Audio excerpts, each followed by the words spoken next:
Sa korte sa Pasig na muling nagharap si Pastor Apollo Kibuloy at ang nag-aakusa sa kanya na itinatago sa pangalang Amanda. Kasama ni Kibuloy ang apat na kapwa niya akusado. Tatag lang.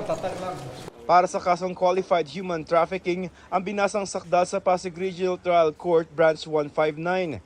Basta not guilty yung kanyang plea, okay? Walang kasalanan eh. Walang kasalanan. Siyempre, yun lang. Bawal ang media sa loob ng courtroom, pero base sa nakasampang kaso sa pagitan ng taon 2011 hanggang May 2016 sa Pasig City at Davao City ay nagsabuatan umano si Kibuloy at ang iba pang akusado para i-recruit ang noy menor de edad na biktima para maging miyembro ng KOJC. At nang maging miyembro na ay natusang mamalimos, magsulisit at magbenta ng mga tinapay at biskwit at mag-remit ng pinagbentahan sa KOJC. Nakaranas daw ng physical at mental abuse ang biktima kasama ang pagpalo ng 2x2 at bantang tanggalan siya ng scholarship dahil sumusuway umano siya sa Divine Will. Matapos ang halos 2 oras na pagsasakdal, ibinalik sa krami sina Kibuloy. October pa next hearing. Basta not guilty yung kanyang plea. Online isinagawa ang hiwalay na arraignment para sa kasong isinampa sa Davao Court pero ipinalipat sa Metro Manila. Dito sa Quezon City Regional Trial Court Branch 106 na harap sa kasong child abuse at sexual abuse si Pastor Apollo Kibuloy dahil umano sa persang pakipagtalik niya sa biktima na menor de edad pa noon na nirecruit din ng grupo. Ayon sa mapagkakatiwalaang source ng GMA Integrated News, nasa 10 testigong ihaharap ng kampo ng biktima laban kay Kibuloy. Pastor Apollo C. Kibuloy and the other accused pleaded not guilty. Thank you. Presenting counter witnesses?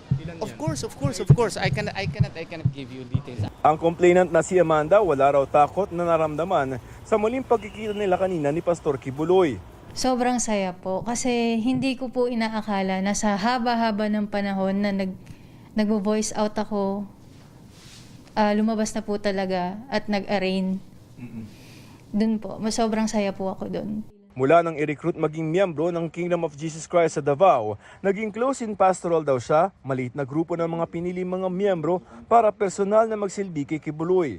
17 anyos daw siya na mangyari ang umunay panghahalay sa kanya ni Kibuloy noong 2014. 2016 na makatakas siya sa tulong ng kanyang mga magulang. Hindi raw niya inakalang makakasuhan niya ang isang maimpluwensyang taong tulad ni Kibuloy. Dahil dito marami raw ang gustong sumira sa kanya hanggang ngayon. Madalas po nila na sinasabi is to discredit nga po yung final ko. Madalas nilang sinasabi na pokpok daw po ako. Tapos idadamay daw nila yung family ko. Pero iisa lamang ang pinaghuhugutan ng lakas ni Amanda simula noon. Family. Kasi kahit nanggaling po kami dun sa loob, nandyan pa rin sila para sa akin. Tapos sinabayan din nila ako lumabas. Sabay-sabay kami lumaban. Kung wala yun, tingin mo na mangyari? Siguro manghihina ako. Alam raw ni Amanda na marami pang naging biktima si Kibuloy. May ilan daw siyang kasamahan sa pastoral na mahina ang loob na magsampa ng kaso laban kay Kibuloy. Nandito na po tayo eh. Nahuli na po. Maglakas na lang tayo ng loob. Sasabihin na lang natin yung totoo para makamit namin yung hustisya. Mensahe niya kay Kibuloy, Justice will prevail po. sinusubukan pa naming kunan ng pahayag ang kampo ni Kibuloy pero dati nang itinanggi ng kampo niya ang mga paratang. Bilang tugon sa mga aligasyon ng human trafficking, sinabi ng Kingdom of Jesus Christ na freedom of choice ang isa sa pangunahing alituntunin ng kanilang grupo. Base sa pahayag ng KOJC na pinost sa Facebook page ng SMNI News. Hindi kailanman pwedeng pilitin ang sinuman na gawin ng isang bagay, ibig sabihin kung mayroon nangyari o ginawa ang isang miyembro nito, ito'y dahil ginusto o pinili niya. Ayon sa KOJC, itinuturing na pinakamataas na uri ito ng pagkilala sa karapatang pantao at ito raw ang dahilan kaya masaya ang mga miyembro ng grupo sa kanilang ginagawa. Mula sa PNP Custodial Center, inilipat na sa Pasig City Jail ang 4 na kapwa-akusado ni Kibuloy alinsunod sa utos ng korte sa Pasig.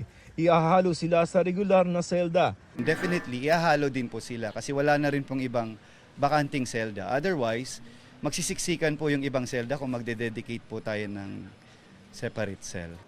Ang isa pang akusado sa kasong qualified human trafficking na si Pauline Canada, July 30 pa nakadetain sa Pasig City Jail. Nananatili naman sa PNP Custodial Center si Kibuloy matapos humirit ng kanyang mga abogado na i-hospital arrest siya sa Veterans Medical Center sa Davao City. May kondisyong medical umano ang religious leader at may mga maintenance medicine na, pero hindi masabi ng kanyang abogado kung para saan ang mga ito. Sabi ng korte, kailangan niya munang sumailalim sa medical evaluation. Nauna nang ibinasura ang hiling niyang ilagay sa AFP custody. Not necessarily Davao Veterans Hospital. So any hospital will do. So kahit dito sa Metro Manila yan, sir? Preferably, of course, Davao kasi taga Davao po si Pastor. Git ng PNP, meron naman silang sapat na pasilidad para pangalagaan ang kalusugan ni Kibuloy. PNP General Hospital is just a few meters away from the custodial center po, and the PNP is ready to provide him the necessary medical assistance and attentions if needed po.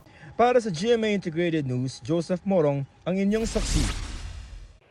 Mga kapuso, sama-sama tayong maging saksi. Mag-subscribe sa GMA Integrated News sa YouTube at para sa mga kapuso abroad, samahan niyo kami sa GMA Pinoy TV at sa www.gmanews.tv.